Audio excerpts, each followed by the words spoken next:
ఫైనల్గా ఇప్పుడు ఇది కూడా రేపు పొద్దున ఏమవుతుంది, మీరు రిజర్వేషన్ తీసుకొచ్చి ఈ బీసీ-ఎఫ్ అని పెట్టారనుకోండి, ఆ వార బీసీలకు తగ్గుతుంది కదా కాబట్టి నువ్వు పెట్టడానికి వీలు లేదని కృష్ణయ్య దగ్గర నుంచి వీళ్ళందరూ కూడా చేసింది. నేను అంతకంటే ఎక్కువ ఇస్తానంటే సుప్రీంకోర్టు పని చూసుకోమని చెప్పింది. దేశంలో ఏ రాష్ట్ర ప్రభుత్వం కూడా ఎక్స్ట్రా 50 దాటితే కనుక కొట్టేస్తుంది, అది సుప్రీంకోర్టు కాదని కొట్టేసింది. కాబట్టి అవి చెప్తే నాటకమే, ప్రజలు మోసం చేయడమే తాత్కాలిక.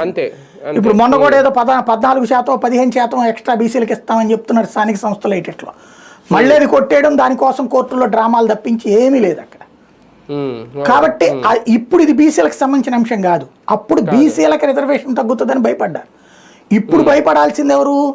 రాక నరేంద్ర మోడీ అనేవాడు జీవితంలో 70 ఏళ్ల నుంచి రిజర్వేషన్ల వలన నష్టపోయాము అని గొల్లుమంటున్న ఓసీల్లో ఉన్నటువంటి పేదలకి రాక లభించిన ఒక అవకాశం 10%. ఇది ఈడబ్ల్యూఎస్లో ఉన్న అందరికీ వర్తించాలి. అక్కడే దాదాపుగా 70-80 కులాలు ఉన్నాయి. మళ్ళీ రిజర్వేషన్లు లభించని కులాలు కాపుల్లోనూ ఉన్నారు. కాపులకి వర్తిస్తుంది ఇది, కానీ కాపులకే వర్తించాలి అంటే ఎట్లాగవుతుంది? 5% అంటే మిగిలిన కులాలకు కూడా వర్తించాలనా? మరి అంతే కదా. 10%